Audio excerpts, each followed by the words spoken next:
Prince William opened up and showed his vulnerable side while speaking movingly on the podcast. The episode was recorded back in February at the Queen TMS Sandringham estate in Norfolk, where the Cambridges have their country home, Anmer Hall.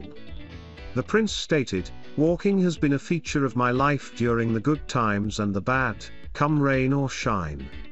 For me, it provides an opportunity to clear my mind and gain some perspective.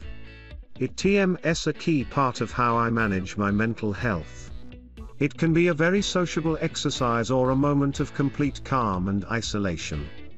Royal expert Roya Nikkhah spoke about the podcast on Channel 5 News. Ms. Nikkhah said, "It was incredibly personal and intimate. And it's almost the most personal I've ever heard William, and you felt like you were sort of having a chat with him, having a very private chat with him. Incredibly personal material." He talked about his own mental health struggles when he was doing his air ambulance job.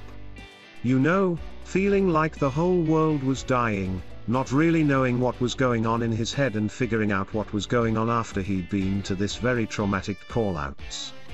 It was William as you've never heard him. The presenter added, "Gosh, I have to say that was how I was looking at this thing. I've never seen this side of William, but for you to say that as a royal editor. That's so interesting. Had you any understanding or knowledge that it was that traumatic for him?" Ms. Nikkhah added, "He's touched on it before, but I've never heard him go into it in such detail in terms of the impact it had on him personally, emotionally, how long that lasted for and how he was able to deal with it. He talks about being able to, talk to a specific work colleague in the air ambulance. It was extraordinary, actually. Princess Charlene's only ally in Monaco exposed as she steps up to support struggling twins. Royal family, how would he know? Prince Harry mocked for urging Britons to quit job. Prince Harry labelled total half-wit by Piers Morgan over job resignation comments. "I think for him to open up like that, I think he wanted people to understand that whether you're a prince or anyone else, we all go through the same human emotions and that's okay." During the podcast, William also recalls special memories with his late mum. He recalls how listening to her track Simply the Best takes him back to a real family moment driving to school with his mother and brother. He spoke about how Diana would use music to help the boys' back-to-school anxiety. Zara and Mike were spotted at the popular Legoland resort in Windsor on Sunday, just a few minutes' drive away from the Queen's home in Berkshire. The loved-up pair were among the A-listers attending the launch of the theme park's festive makeover, set to last until January 3rd. Zara and Mike posed in front of a stunning 10-meter-tall Christmas tree built with 364,000 Duplo bricks. The Olympian cut a casual figure in a pair of blue jeans underneath a khaki coat, a grey knitted hat and a scarf. Her husband also wore a casual outfit, posing in blue jeans, a green jacket and a grey hat. The Tyndalls weren't the only members of the royal family at Legoland over the weekend. Zara also posed for a picture with her elder brother Peter Phillips, who has been described in the past by insiders and commentators as the Queen's favourite grandson. Peter and Zara are the children of Princess Anne and her first husband Mark Phillips. Born in 1977, Peter is the Queen's eldest grandson, while Zara is Her Majesty's eldest granddaughter. It isn't known whether the Tyndalls and Peter were accompanied to Legoland by their children. Peter and his ex-wife Autumn have two daughters, Isla and Savannah. Zara and Mike also have two daughters, Mia and Lena, and a baby boy, Lucas, born in March. Their son was christened last month at the All Saints Chapel in Windsor, just a short drive away from the Queen's residence. This royal event marked a first as little Lucas shared the limelight with another great-grandchild of the Queen born this year, August Philip Hawke, the son of Princess Eugenie and Jack Brooksbank. The two children were christened together in the presence of their relatives and the Queen. The sight of Her Majesty, who was spotted arriving at the chapel by car, surely reassured many royal fans after the monarch hasn't completed an in-person engagement outside her residence in weeks. Since October 20th, the Queen has been carrying out only light duties within her home's walls in accordance with her doctor's advice. The public became even more concerned for the sovereign on November 14th, when she pulled out of the National Service of Remembrance last minute because of a back injury. However, the Queen showed her resilience by continuing to complete the day-to-day duties of a sovereign, including dealing with the government's red boxes and holding virtual and in-person audiences. According to a source, the monarch has also told her extended family she is looking forward to hosting them at Sandringham over the Christmas holidays, as she has done every year with the exception of 2020 for the past 3 decades. The source told the Mirror, the Queen has told everyone she is feeling far better of late and is very much looking forward to welcoming them for Christmas. Like many other families, this will be the first time Her Majesty can gather with her extended family after being kept apart for so long due to the coronavirus pandemic.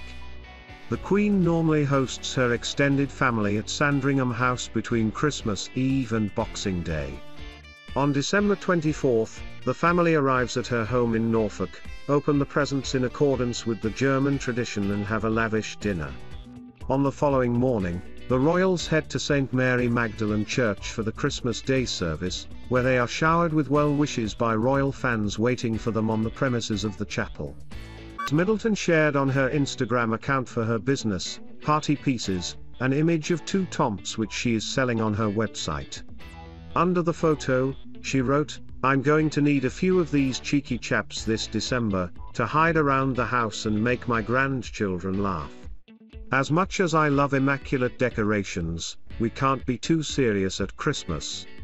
She also enjoys putting one in the grandchildren's room so they can decorate it themselves. Ms. Middleton often gives a small glimpse into royal family life, and told Saga magazine earlier this year that she enjoys gardening with her grandchildren. She said, "If I'm doing planting with my grandchildren, I like to have it all laid out at activity stations with their own little trowel and pot so they can get started immediately." Ms. Fiorito and Ms. Bowie said they loved the look into the royal family Christmas and remarked the tomps were not as elevated chic as would be expected. The royal commentators also recalled several other presents the royals have bought one another. According to Finding Freedom, Meghan Markle bought Prince William a spoon with the words "serial killer" on it, which reportedly went down well with the future king. The book also claimed Prince Harry gave the Queen a shower cap with the phrase "Ain't Life a Be" written on it. It added, another time he gifted his grandmother a big-mouth Billy Bass singing toy that was said to sit proudly in Balmoral, her Scottish retreat, and provide the Queen with great laughs. The podcasters also remembered reports that Kate Middleton had purchased Prince Harry an inflatable doll for the holidays. Royal biographer Christopher Anderson told Us Weekly that Prince Harry felt erased after a picture of him was not included in the Queen's 2019 Christmas speech. He explained, "So there you had, in photographs right next to the Queen, the people that clearly were most important to her. The Cambridges, all of them. Her father, King George VI, and Prince Philip." A friend of Harry TMS told me that he felt that he was being erased in a sense from the family. Mr. Larkham told True Royalty is the Royal Beat, "I had quite a long chat with him, Prince Harry, 2 days after his mother TMS inquest. The verdict had come back, it was 6 months, and looked at all the conspiracy theories on why she died, and Harry was absolutely furious. He was so angry with the way he felt he had been silenced by the employees of his father, Clarence House, and issued a statement when it didn't really attack the press that really did upset him. From the beginning, what we have seen around since Meghan arrived in the family, Harry has not been told by his family how he has to have a relationship with the press. He is carving his own way and quite a lot of basic facts wrong, almost at a point of Diana TMS risk paranoia times." Presenter Kate Thornton replied to Mr. Larkham TMS statements to say, "You say paranoia, Duncan, actually the BBC investigation showed that she was not paranoid, she was fed lies that accelerated in that sense of paranoia. That has been proven to be wrong." Prince Harry and Prince William both issued a statement commenting on the findings of the Dyson inquiry. The Duke of Sussex said, Our mother was an incredible woman, who dedicated her life to service. She was resilient, brave, and unquestionably honest. The ripple effect of a culture of exploitation and unethical practices ultimately took her life. To those who have taken some form of accountability, thank you for owning it. He continued, that is the first step towards justice and truth. Yet what deeply concerns me is that practices like these and even worse are still widespread today. Then, and now, it's bigger than one outlet, one network, or one publication. Our mother lost her life because of this, and nothing has changed. By protecting her legacy, we protect everyone and uphold the dignity with which she lived her life. Let's remember who she was and what she stood for.